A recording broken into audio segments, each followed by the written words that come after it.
Let's make Palme d'Or picks, should we? Yeah, let's do it. Yeah, let's go. So,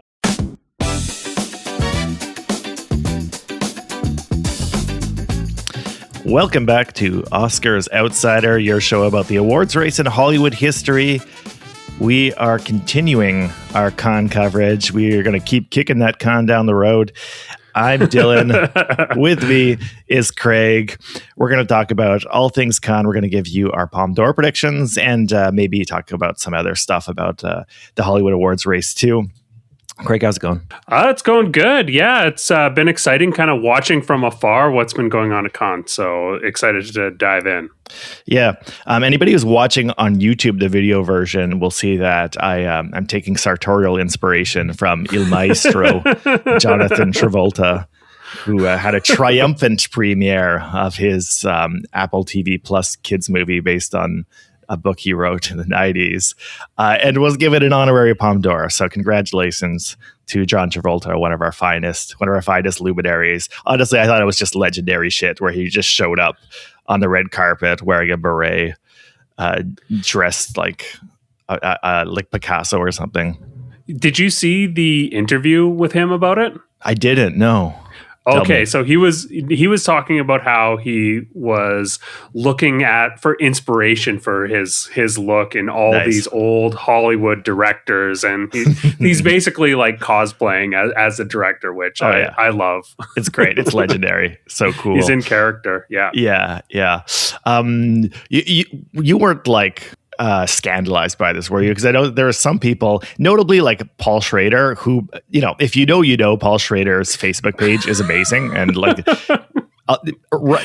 Paul Schrader's feed and maybe Marketplace are like the two reasons to have Facebook today. And he called it like an utter embarrassment that Travolta was not only in con, but that he was given an honorary Palme d'Or. Do you think he has a point there? Okay, so I want to talk about Paul Schrader a little bit. I think he's just a little bit grumpy because his AI girlfriend broke up with him. Did you saw that headline? Yeah. I think we need to show respect for him during this difficult time, Craig. Do you think it's embarrassing though that Travolta is given an honorary Palme d'Or? Or not at all? No, I'm fine with it. Who really gives a shit other than Paul Schrader, I guess? Yeah, I guess. I mean, the argument is that there have been very few honorary Palme d'Ors that have been given out. They've only started doing that really in the last 25 years. I think the first one was 1999, where they gave it to Ingmar Bergman. And the list of the few Hollywood stars who have one is like Robert De Niro, Jane Fonda, like kind of big legends. Travolta does kind of stick out there. But honestly, I think the Travolta Palme d'Or is less embarrassing than the Peter Jackson honorary Palme d'Or. I don't know. I feel like maybe you don't agree with me on this, but I feel like having Peter Jackson get an honorary Palme d'Or and have him show up on the stage and be like, yeah, AI is an interesting tool that filmmakers could use is kind of like that's more of an embarrassment. That totally sucks. Yeah, for sure. I don't think that John Travolta is like that embarrassing of an honorary award recipient. I mean, like, he had such a run during his heyday and then a really huge resurgence. And I don't know, he definitely made his mark on Hollywood. So I'm fine with it. Yeah. In the Travolta like reputation scheme of things, Pulp Fiction is doing a lot of heavy lifting, because if it wasn't for that, he would be seen as like, I don't know, somebody like the Josh Hartnett of his day, or not even that, like Ryan Philippe or something, like somebody who was kind of like a matinee idol who briefly seemed like they were kind of going to be a big movie star wearing a couple of big titles in their day, and then just sort of disappeared. The brief career resurgence that Tarantino engineered for him gives his reputation a huge shine up. But anyways, enough about Travolta. We're not going to talk about that for an entire hour, I assure you. So we are recording this episode on Thursday, the 21st of May. Cannes is about to wrap up here. Almost all the films have been shown. We're just a couple days away from the awards being announced. So we're going to try to get our predictions out before that happens. So we did give some like kind of preliminary Palme d'Or predictions a week ago before the films have shown, and now almost all of the in competition titles have been screened to the critics. So we do have reactions to go on. Craig, what are some of the storylines that you've been watching before we get into predictions? So what do you think we need to talk about here of what's come out over this past week? It's interesting. I think that we talked a lot about Fatherland in our preview, and that is one that has been really, I think, one of the highlights, at least from what I've seen. People are really gravitating towards that. At least if you saw the screen jury, that was the one that was kind of leading. And I think, Sandra Hüller is definitely carrying a lot of weight. You correctly, I think, tapped Minotaur as another one that is going to be a potential player here. So yeah, I'm happy to start wherever you want to start. So you tapped on the screen jury grid there, which I think is a good place to start when we're talking about like which titles have had a rapturous reception and which ones have kind of bombed. For people who don't know, Screen Magazine, the British film magazine, has since the 80s made it kind of a tradition that they run a grid on the back page of their print magazine, which is now online, of course. Where they have a list of hand-picked international critics. This year it's 12, who each assign each in-competition movie they see a star rating between 1 and 4. And traditionally people in the industry and other critics kind of refer to that, because since it comes out every day, as a quick handy guide of like which titles the critics are liking, which titles the critics aren't liking. So you know what, why don't we just look at that a second, because I actually have this open here. And you mentioned that Fatherland had a good reception. So if the average score, so between 1 and 4 is what the critics get as options. The average score for Fatherland, Pavel Pawlikowski's German Cold War movie, is 3.3 right now, which does make it the highest average score on the grid currently. And Andrzej Zbigniew, I'm going to have to get used to saying that Russian name. His movie Minotaur is the second highest at 3.2, so right behind it. So that's pretty interesting. One thing that's interesting is if you actually look at the grid, Fatherland is very consistent. Everybody gave it either 3 or 4 stars. Yeah. Minotaur has a few 2 stars scattered in there, but otherwise also it looks very strong. Are you looking at this right now, Craig? Yeah, I've got it up right now. Okay, you've got it up. Okay, what's maybe most surprising for you, like just looking at those average scores there? So just looking at the average score, I think Koreeda being at like a 1.3 is a little bit surprising for me. Like it's the worst. It's the worst score on the grid. Yeah. Yeah, that is maybe the biggest score or the biggest surprise for me. Yeah, I know you had high hopes for that movie, and I'll surely see it too. I've liked a lot of Koreeda movies in the past, but the critics at least did not seem to like that one at all. The only other one that is in the 3+ territory is another Japanese movie, Ryusuke Hamaguchi's latest, All of a Sudden, which is partially in French language, and that was generally very well received. It sounds like, and that's sitting at 3.1 as an average score. So it also, I think, had one of the biggest standing ovations too, which is another kind of silly way that people like to track these things.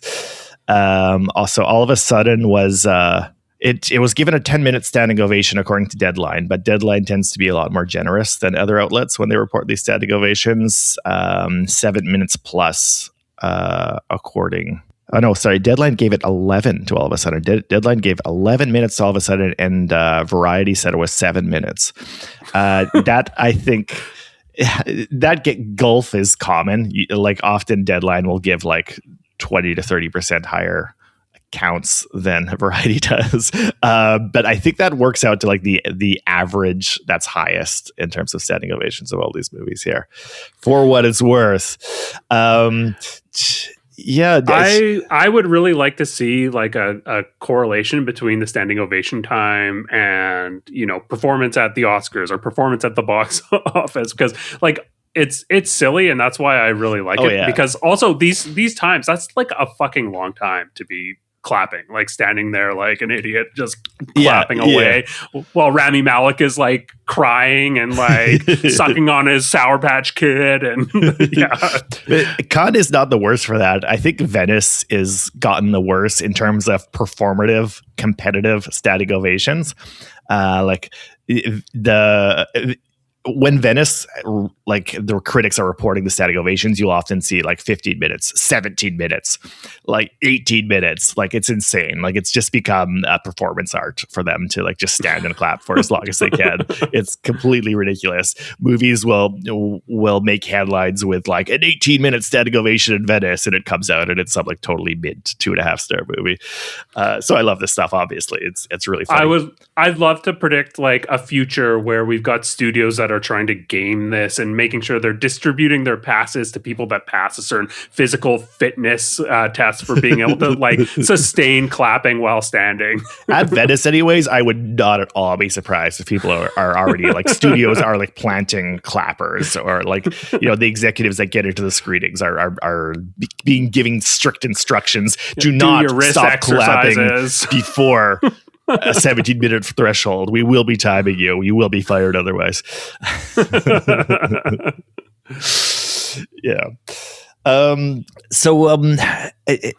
okay, one more thing about the standing ovation that I find funny. One of the films that had the biggest, apparently, we got an average 9.5 standing ovation for Her Private Hell, which is not in competition, but that's the new Nicholas Winding Refn movie. Nicholas Winding Refn is the guy most famous for making Drive, who hasn't had an actual movie in a long time.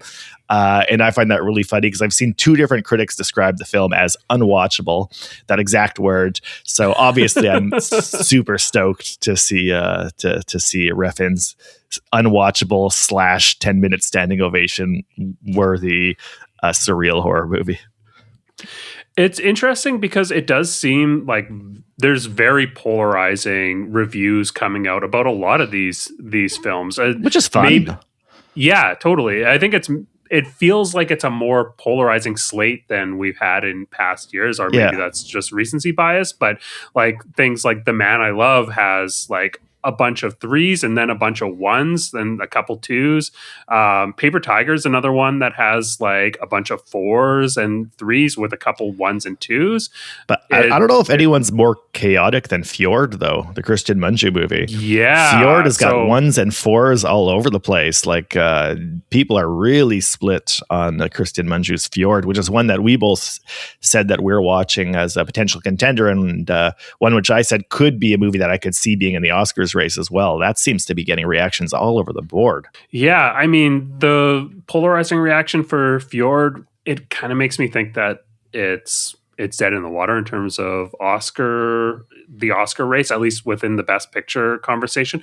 But who knows? Like, I mean, it's still so early. Yeah, and I don't know if that's not necessarily a bad thing. Like that could mean that it's just a much more interesting movie that's really provoking people a lot more. And I've seen some people compare it to Anatomy of a Fall in terms of being both kind of like a very like bourgeois liberal movie, but also one that kind of pokes the bear a lot and gets strong reactions out of its audience.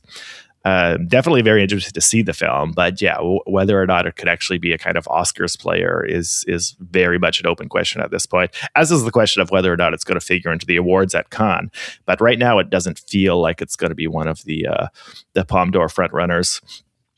Any other storylines you're watching here out of Cannes before we get into our Palme d'Or predictions? So out of Cannes, I think we talked a lot about the absence of Hollywood. There was a Variety article that came out this week since we last recorded that kind of touched on that. It was a lot of what we had talked about on our last episode, so go back and listen to that. But it was interesting to hear like actual execs on record being like, yeah, studios are just pumping all their money into the opening weekend. They're afraid of the risk, which is another thing that we kind of highlighted. And I think Deadline also did a little bit of a piece talking about the new Star Wars movie, and how Disney said there was no way that it was going to put that at cons or another festival, just because it got burnt by Dial of Destiny and Solo getting middling reviews or bad reviews, and so I think it's interesting that we do have people actually calling out the fear that studio have about the festival circuit, and I'm interested to see what, if anything, the festivals can do in order to alleviate that. Matt, I mean, we've talked about it before, but my opinion is basically like Cannes doesn't need big studio films. I feel like it's a silly sideshow, a distraction. I think I get why this is a big storyline in like Variety, sure, and like Vanity Fair, like this coverage is all about like, oh, there aren't enough big stars, because that's what that venue covers. That's what they're interested in.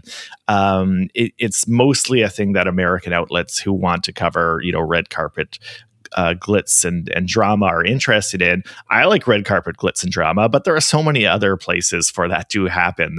We have so many dates on the calendar that have red carpet glitz and drama. I don't feel like Cannes needs that, and I feel like most people in the European film world, or a lot of them anyways, feel the same way. Yes, it's good for publicity. It's definitely good for publicity to have Tom Cruise show up to promote his new movie, to have the big stars showing up for a premiere for a big Hollywood title. Does the ecosystem that they're supposed to be serving really benefit from that, though, which is like the European artistic community? I'm not sure. So I don't see this as a problem. It does. That's actually one thing where that irks me a little bit about the John Travolta stuff, because it does almost feel like a bit of a desperation on the part of Cannes to have a kind of big celebrity moment. It feels like they're kind of reaching for it, and I do not want to see Cannes be doing that, because it feels like stooping. But sure, yeah, that's part of it too, right? It is a tradition at Cannes. Like, you have a couple Hollywood stars on the jury. Usually, you have a couple Hollywood stars show up for, if not for a movie, then maybe lately often to receive an honorary Palme. That's part of it too, and you can't extract that from the rest of the festival's history. But sure, yeah, it's hard to ignore that this year Hollywood seems less interested in it. It's not just the studios. I think the stars too. Like, notably, Jacob Elordi was invited to be on the jury this year, and he didn't go. He said he couldn't go because he had a broken foot. Paparazzi just got pictures of him a couple of days ago, like jet skiing in Hawaii with Kendall Jenner. Doesn't seem like that broken foot is stopping him from doing anything other than sitting on a jury in the south of France. So there might be kind of a growing opinion among some Hollywood people, perhaps some younger Hollywood people, especially like that towering bogan, that the Cannes isn't something that's worth their time, that it isn't worthwhile. I think that's sad, to be honest. Like, I mean, this year Cannes, it's just the neon show, and I feel like having at least Hollywood pay a little bit of respect to more interesting international artistic efforts. I think it's important for, keeping Hollywood from going just the route of big blockbusters that are based on comic books or whatever intellectual property the studio has access to, or like super small to mid-size direct to streaming films that people can watch while scrolling on their phone. So yeah, I think that's the best argument for it, is the cross-pollination argument, like that the Hollywood artistic ecosystem benefits from being brought into close contact with the European artistic ecosystem, so that they can cross-pollinate with each other and share ideas and talent. Like, we've talked a lot about Sandra Hüller having a potentially a big breakout year in Hollywood. Would that have happened without Anatomy of a Fall? Right. Getting on, like, she was a huge star in Europe for years. Huge star might be putting a bit too of a fine point on it, but she was a very popular actor who was considered one of the best actors in Europe for a long time, without anybody in Hollywood taking notice, until she appeared in a movie which won the Palme d'Or and then ended up being a Best Picture nominee. And I don't think we would see her in stuff like Project Hail Mary if it wasn't for Anatomy of a Fall. So that's an example of that kind of cross-pollination effect where like really good European talent might cross over to Hollywood because Cannes has brought them to the attention of Hollywood.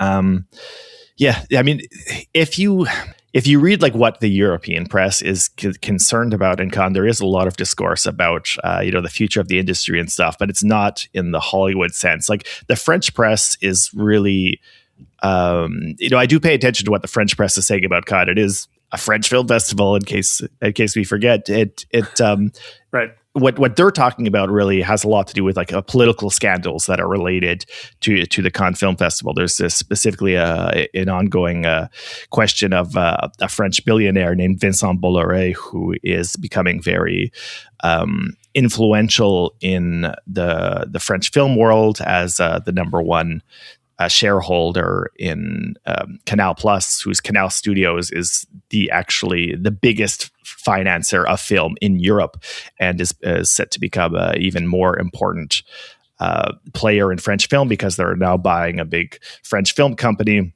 Bullet points of the scandal, because maybe a lot of people listening don't care, but it's like but basically a lot of the French stars are concerned about this very right-wing billionaire who has a very right-wing cultural agenda becoming an extremely important figure in the French film world. And the president of Canal Plus, this big French film production company, said that he was going to blacklist 600 artists who signed a letter denouncing Bolloré.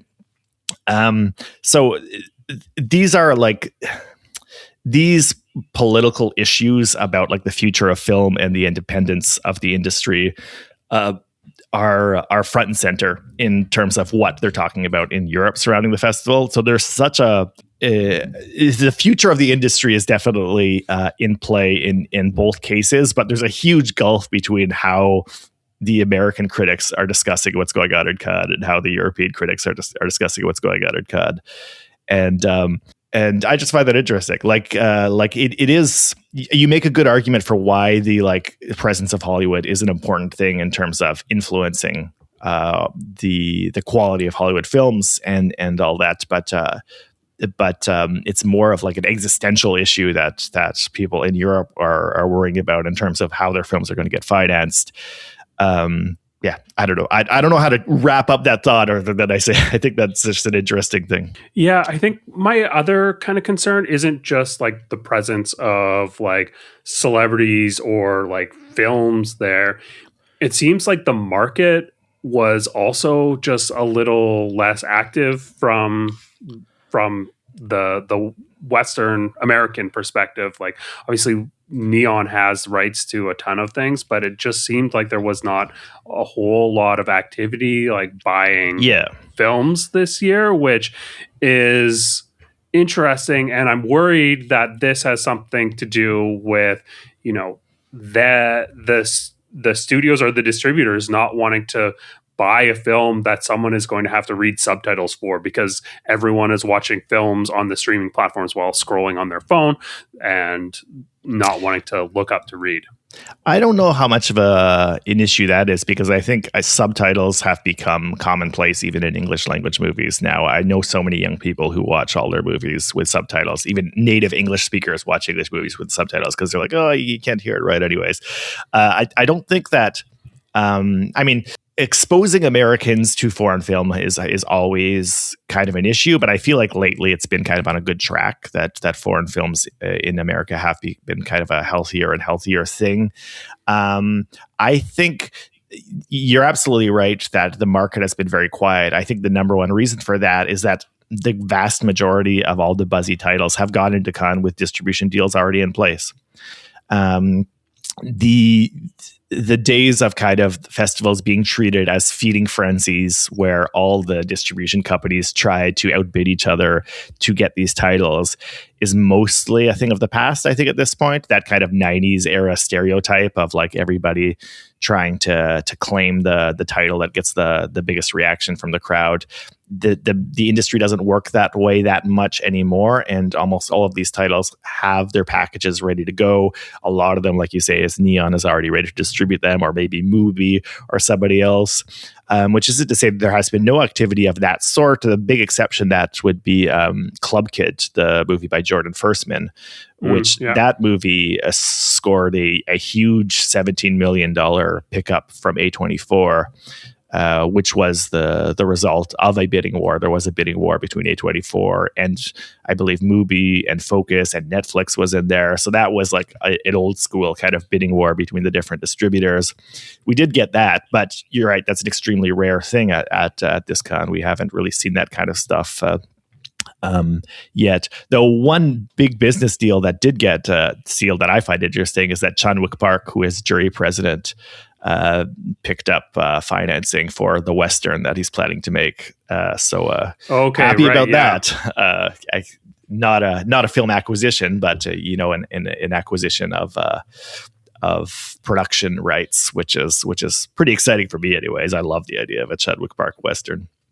So good on him. I don't know. What other storylines do you think are worth following here? For Con, I think that was kind of it for what I saw. I'm interested in the Paper Tiger story. I think because I think Neon bought this during the festival. Is this one of the festival acquisitions, or was it right before? Anyway.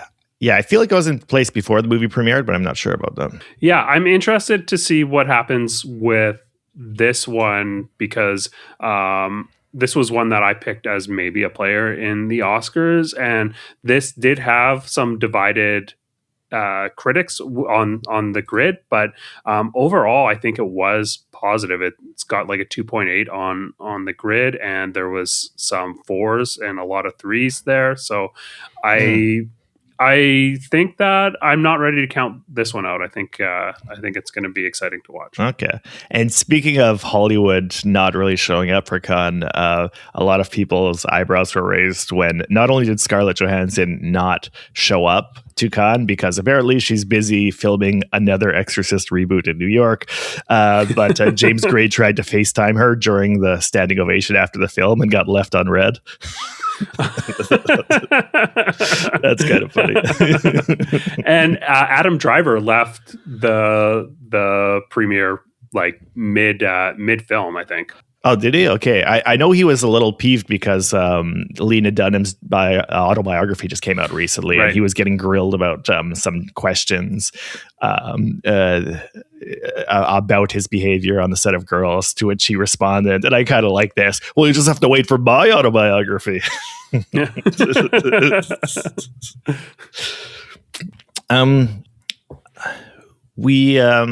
Is it worth touching on the anti-AI sentiment, or is that stuff just too obvious to even bother digging into?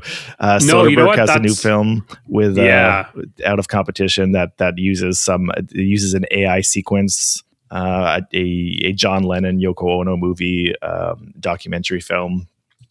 I think it's more than just one sequence that was used. I heard that it's like heavily used within this film, which is like, I'm not surprised that audiences hated this. I think Guillermo del Toro said fuck AI in a Q&A after, not after this film, but people are reading that as a response to Soderbergh. Yeah. I'm not surprised. This is a movie that I think was partially funded by Meta, so I think I didn't know that. That's a bad look. Yeah, I think it's partially funded by Meta. I mean, Soderbergh, it's not surprising. Like, it's kind of like the least surprising guy that would use this, or one of the least surprising guys. I think Darren Aronofsky is another one that has mentioned that he's interested in like the potential for AI and has done some AI stuff. So it's not surprising that Soderbergh has done it. He's like shot films on iPhones and like just that sort of like tech horror-y type activity. So I'm not surprised to see it from him. I'm enthusiastic about the response that the audience has had and that the industry seems to be having towards this. But definitely notable that he was caught off guard by this response, which is weird. That's the only thing that is surprising to me, is that he seems surprised. It was kind of the same thing when Radu Jude had his Dracula movie last year, which used AI in it, and he was complaining to the press after. He's like, anything interviewers ever want to ask me about is AI. Everybody just wants to talk about the AI use. Like, what the hell? And Soderbergh has also made quotes where he's like, people only want to ask me about the AI. They only want to criticize me about the AI, not talk about the other parts of the film. And my reaction is, what did you expect? Like, how could you not see that coming? Like, obviously, people feel very, very strongly about that, especially in the filmmaking community. There's a ton of anti-AI sentiment. And how are you not aware of that? Like, how could you not expect that that's all everybody was going to talk about? Of course it is. Like you mentioned, Guillermo del Toro got maybe the biggest standing ovation of Cannes simply by picking up a microphone and saying "fuck AI." That's all it takes. Yeah. Like, that's like, how can you not read that room? Yeah, I don't know. So I'm not surprised by anything about this story. I don't want to belabor it. I'm just surprised that guys like Soderbergh and Jude somehow, maybe they're just playing dumb, but they seem to act as if they were caught off guard by all this anti-AI sentiment. Of course, how could you must know it's out there. Like, you live in this community.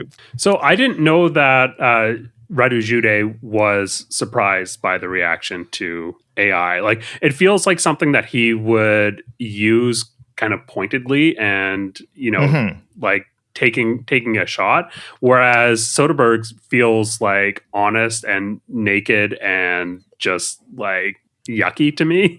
Yeah. I mean, I do like, I like some of what Soderbergh has done. He's done a lot of great films, but like, also this totally tracks with his character, and I don't like this for him. Oh yeah, no, I agree totally. I like Soderbergh. I like a lot of his films. He is the kind of guy who likes to kind of push out on the margins of like of film tech and the low budget filmmaking and stuff like that. So it tracks, like you say, with the kind of things that he tends to explore. It sucks, but I'm not surprised, and it's not going to make me like burn my copy of Sex, Lies, and Videotapes just because he's making some dumb choices and as he nears the twilight of his career. Same thing with Jude. I'm not going to like get angry with him for that.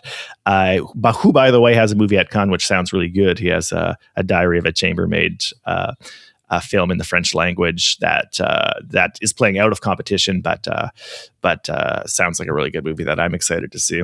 So I still haven't seen Dracula.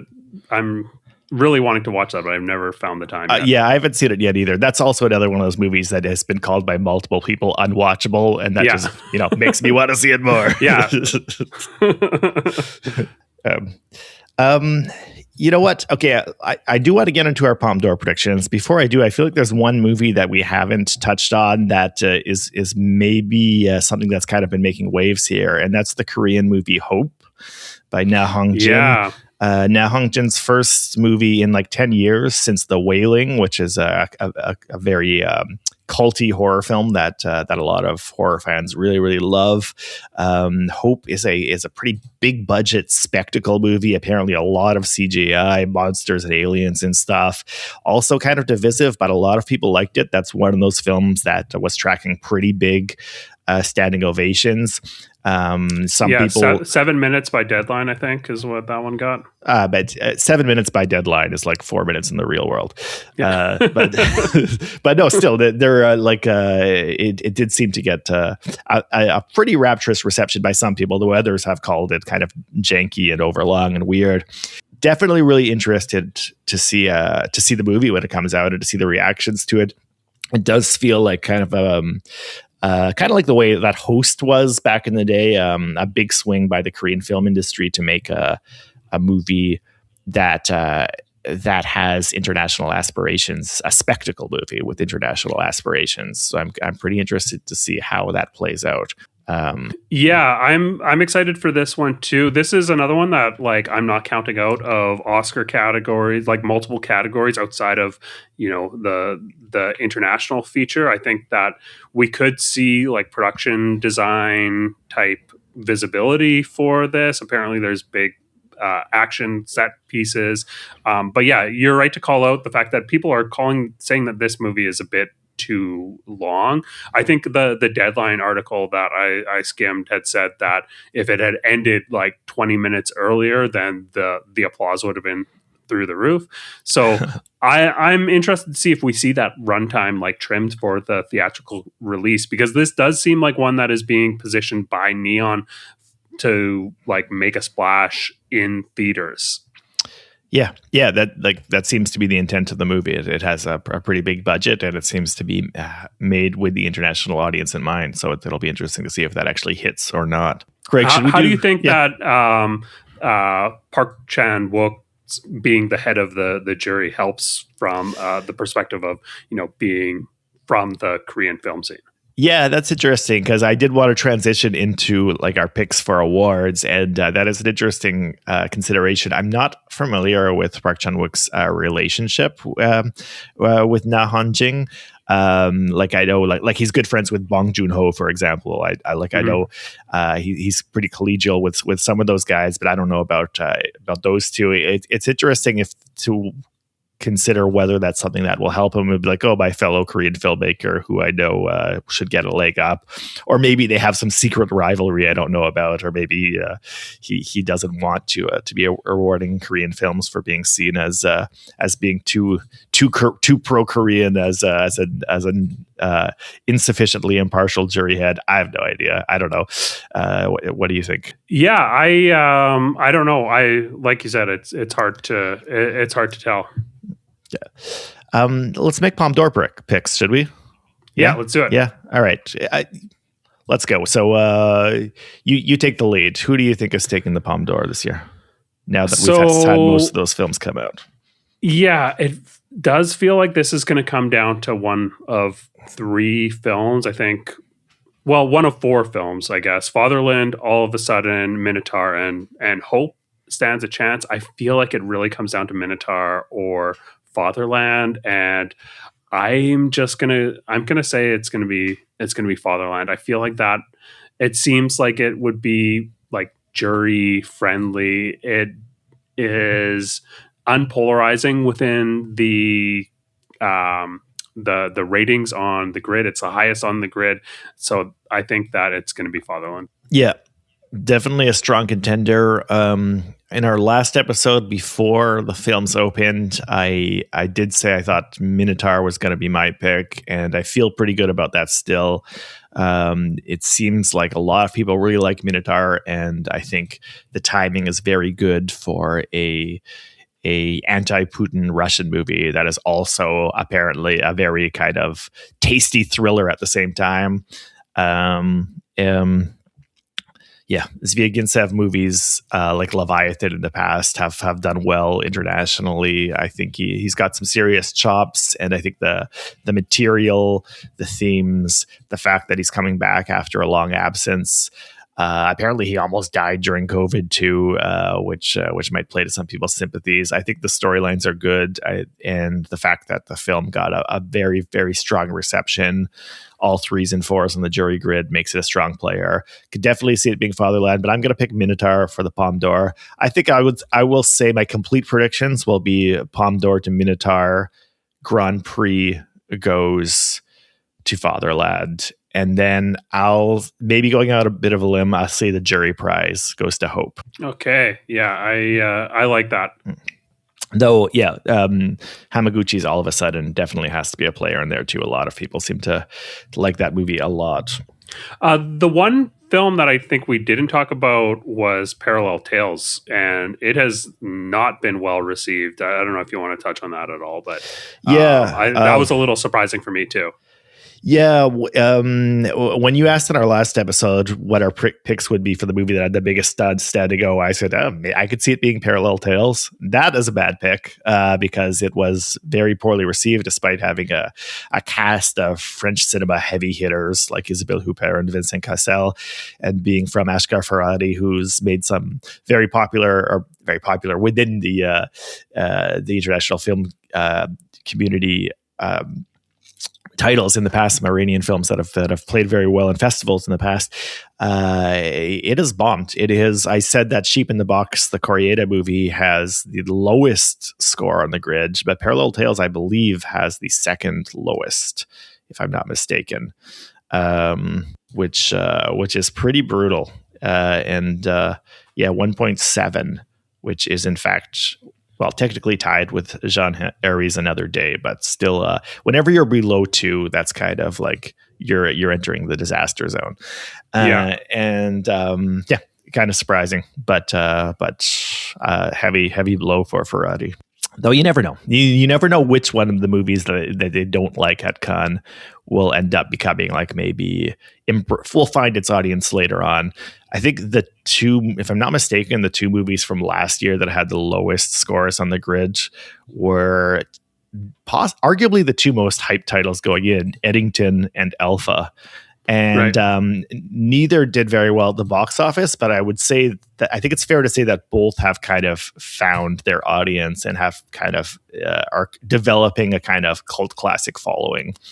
So, you never know how the title's going to play out over time once it actually gets out into the real world. Yeah, I guess we shall see. Mm-hmm. Yeah, well, see, very soon, by the time you're listening to this, it's possible that you already know who won the Palme d'Or. We don't, but it will be announced very soon. Do you think this festival as a whole has been like a disappointment, or have we had enough juicy drama to pique our interest? I mean, I could have done with a bit more. It did feel like this year it was a lot of just like watching the reviews come in and not like a lot to really sink your teeth into, but I don't know. What do you think? Following the French news, it feels a little more dramatic because there's a lot of like people like Arthur Harari, who has a new movie, which with Léa Seydoux, he's been one of the people who's been attacking this kind of right-wing takeover, as some see it, of the film industry. So he's been really put on the spot and forced to answer questions about that. So there's been kind of that like juicy political angle that's been playing out in France, but that really hasn't translated outside of France to like kind of digestible drama for the rest of the world. Like the drama over AI is the kind of stuff where it's like, we've seen this play out a number of times before. We know who's for it. We know who's against it. It's not really interesting. So yeah, so far it's not really like the John Travolta thing is my favorite. It's just funny. Yeah. Like we haven't had just enough funny bits like that. So it's definitely been fun, and I can't wait to see some of these titles.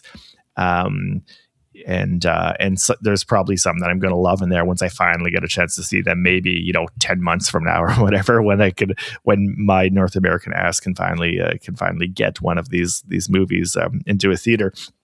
But we'll see. It'll be interesting to see what they award, though it does feel like you say that we know what the heavy hitters are, and I'm going to be crossing my fingers for a surprise. Something like Fjord getting the Palme d'Or would be awesome. Or even Hope, like just a weird choice. A weird choice would really wrap it up nicely. Yeah, Hope would be a really interesting pick. I think I would love to see that, because that really would throw into chaos the next several months until we kind of see these start being screened in front of general audiences and stuff like that. Yeah. I think If we're done on Cannes, there was another news article or two that I wanted to just bring up. One news item that I think is interesting is the fact that the Golden Globes has expanded its voting body. Did you see this? No, I didn't. Tell me about it. Okay, so it is expanding its voting body from 400 to 500, and it is now open to journalists that represent American organizations. Okay. Yeah. That feels kind of like an inevitable next step in the kind of overhauling of the Globes that we've seen over the past few years since they were sold and reconfigured.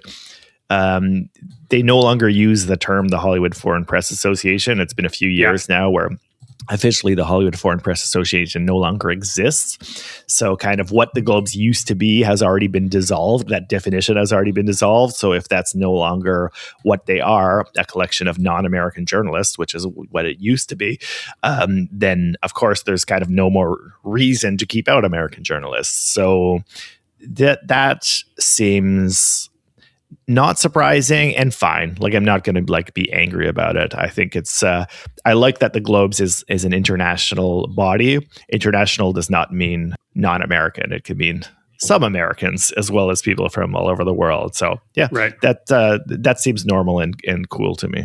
I think like if everyone accepts the membership, that the main issue I have is that this becomes 1/5 of the voting body is now American. And I worry that there is potentially too much overlap between the Golden Globes and the Critics' Choice Awards. But right. I don't know, maybe that's unfounded.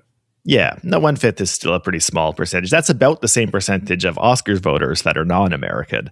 So there's almost a bit of a mirroring there. Oh, nice. Which I find neat. Yeah, sure, why not?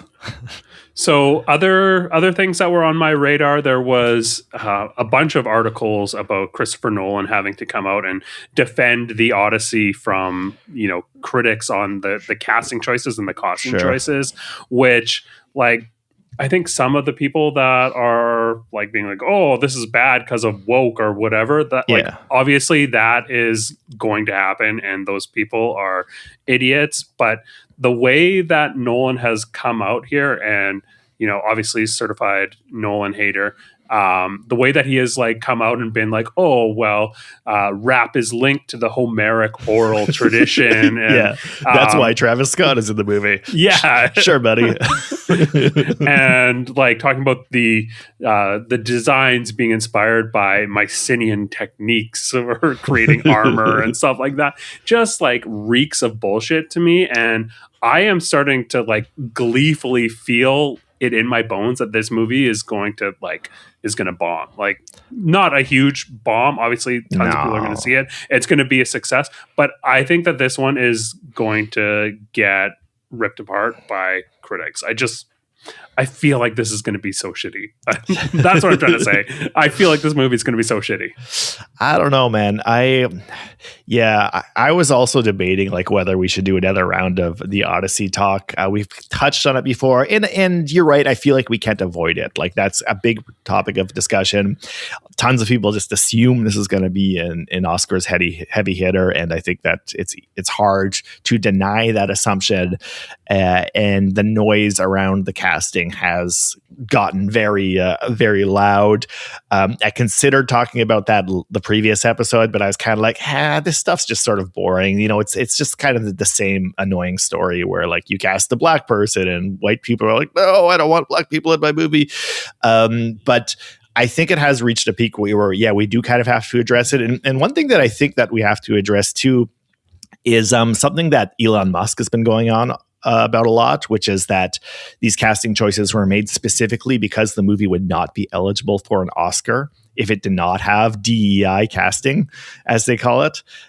So I feel like that's worth addressing because there is kind of a pseudo conspiracy theory out there that the new Oscar rules do limit which movies can be eligible for Best Picture based on having like a diverse cast, and that is pseudo true. Like, that's the thing about this, not in the way that like Elon Musk has been angrily tweeting about, which by the way, I find it really funny. He was on like a delegation with Trump to meet like President Xi in China. And like the whole time he's on his phone tweeting about like, no, don't put Lupita Nyong'o as Helen of Troy. Woke, bad. He tweeted a ton about this. Which, who cares? But also like that there's millions and millions of people who are like, following him. Like it's very influential. Yeah. So just to touch on that, what's being referred to by people like Musk is that as part of the Oscars efforts to be more diverse in the wake of the Oscars So White, scandal where people got angry when they realized that the voting body was so white. One of the things that they did do is they added a document to the rules that's called the Representation and Inclusion Standards. And that does actually set certain standards that have to be met for a picture to be eligible for Best Picture. So that does exist. They have it's a series of 4 standards. One is the diversity of the cast. Like, do you have some cast members who are from representing diverse backgrounds? It's a very low bar to clear. And then the second standard is the crew, the diversity of the crew. Again, low bar to clear, but that's there.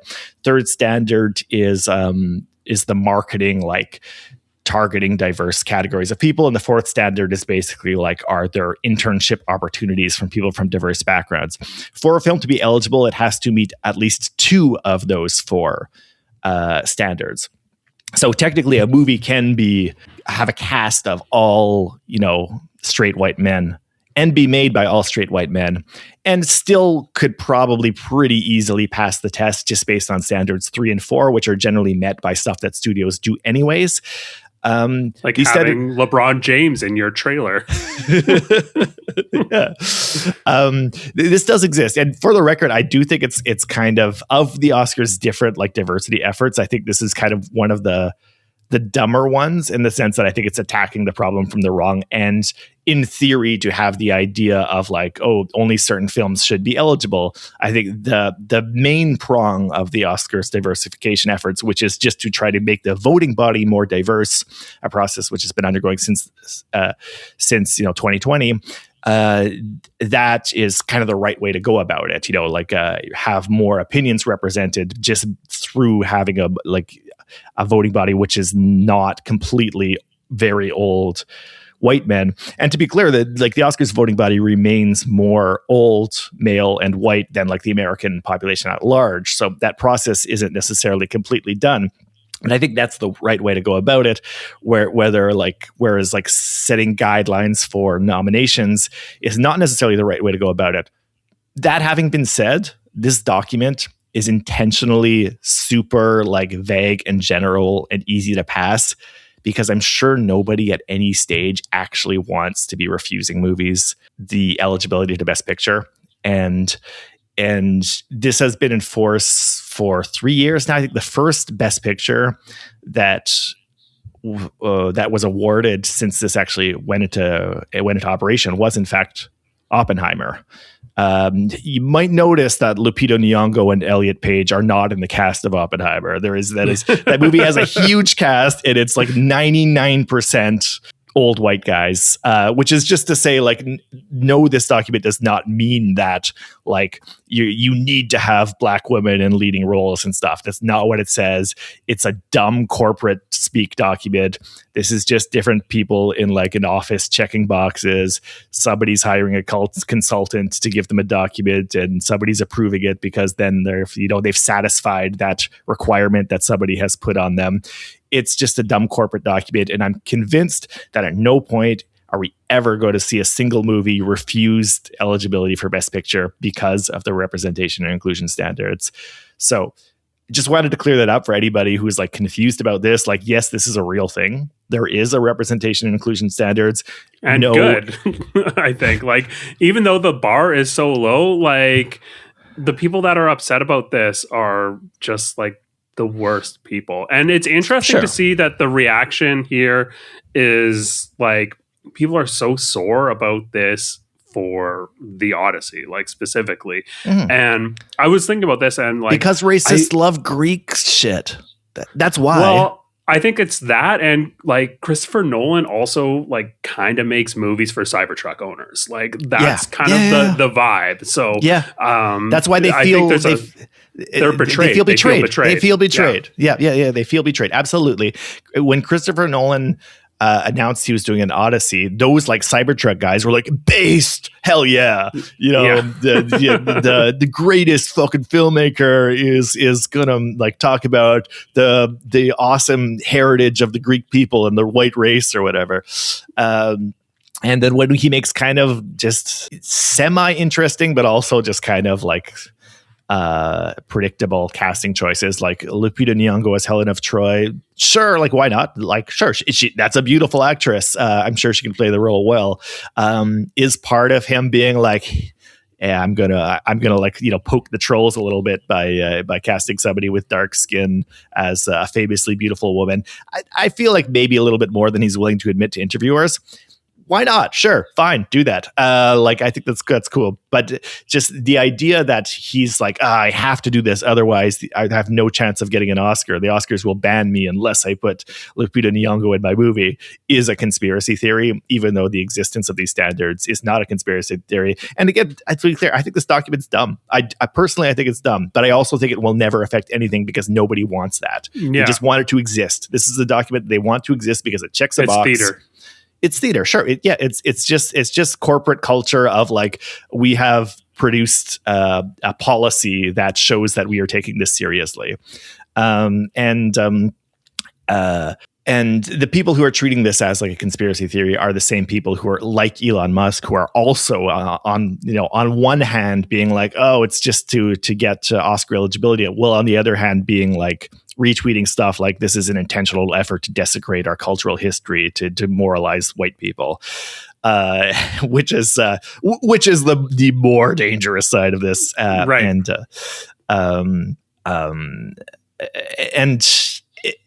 this was easy to predict, and I think to some extent Nolan did predict it and is fine with that. Like, he wants people talking about his movie. Who wouldn't? But at the same time, I'm not sure how much he does really. I'm not sure how much he's even aware of this, because the dude does not own a smartphone. He just said that like in an interview on 60 Minutes, I think, that he doesn't own a smartphone. He doesn't use email. So I also do kind of, as much as I'm not a huge Nolan guy myself, I do kind of find the idea funny of like there being like a whole storm online that he's just completely unaware of, because he does not go online ever. He's just, reading letters or whatever, and combing his hair in the mirror while blissfully unaware of raving racists chewing up his movie. Yeah. Well, speaking of movies that are possibly going to suck and casting choices, one other piece that came out in The Hollywood Reporter was that the Daniels have cast Matt Damon in their upcoming film, which is supposedly going to feature like time travel and whatever other bullshit they're concocting. But he either beat out or was the only one that was interested when they had previously considered Ryan Gosling and Jack Black, I think, which is like I can see the trio of choices. I can see like, oh, Ryan Gosling or Matt Damon. Like, I can see there being, but Jack Black is a real odd third person to put in that trifecta. Yeah, I'm happy Gosling is going to escape that, because I thought I'd seen that his casting was confirmed, so I'm happy that's not the case, because as I've mentioned before, I feel really disappointed in Ryan Gosling kind of going down this path of doing kind of easy, dopey, big budget Hollywood movies and not challenging himself as an actor. And doing the Daniels new movie just felt like a really good outlet for him to continue being Ken once again. So yeah, let it fall on Matt Damon's shoulders. Why not? I'm not going to see it, but that's just me. I'm sure a lot of other people will. Unless I have to for the Oscar completion, I think that this one is going to be a no for me. No, I do not bring that hex on here of another round of the Daniels having an Oscars contender. That has got to be a one and done. That has to be a one hit wonder. It has to, for my sanity. I do not.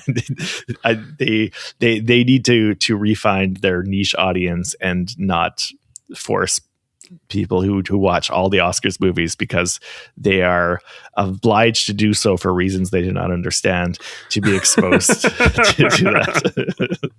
that. This is another one where I feel like Everything Everywhere All at Once was kind of like the perfect time. It was like the crescendo of that, that millennial like hokey vibe that it like encapsulates. And I think that there is not as much. I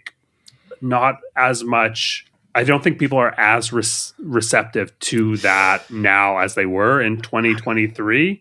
I'm not sure, man, because Project Hail Mary was a huge hit, and that is also very like Reddit core. Like that is very like millennial dorky kind of vibes, and so I think we're not done with that. Okay, I haven't seen that one yet, so maybe you're right. All right. We got any other news that we got to hash over? No, I think that's everything that I had covered. I'm sure there's something that I'm missing, but we can talk about it next time. Yeah, we'll do it next time. Next time, maybe we can finally move on from Cannes and start talking about some other stuff going on in the world of Hollywood and film. Maybe do some more history stuff too. You know, I like doing the occasional bit of Hollywood history. Maybe we can throw in something there if it ends up being a slower news week. And we should do a summer blockbuster preview. We're heading into that time, so I think that might be the move. We could. Might as well get it in before the Odyssey's out and the reactions really reach a fever pitch. Right. So we'll see who wins the Palme d'Or, and you guys listening can let us know how right or wrong we were down in the comments, and tell us what other stories you'd like to hear us talk about. What have we not discussed yet about Hollywood in the Oscar season? Craig, it's been a slice. Yeah. So my name is Dylan Ferguson. You can find some of my writings about film on Substack if you're interested. It's a free Substack. Just look for my name, Dylan Ferguson. Craig, anything you want to leave our audience with? Yeah, just make sure you hit your like, subscribe, rate us, leave us a comment. That all helps us out a ton. If you want to find me, you can find me on social media at chess.com/member/Craig J. Midwinter. I have a 400 rating. I'm really bad. Add me as a friend and you can beat me and boost your score.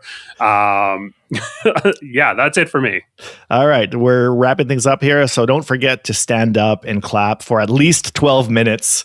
This is the end credits. Craig, 12 minutes of this. We're going to end the episode with 12 minutes. Okay, that's enough. All right, ciao.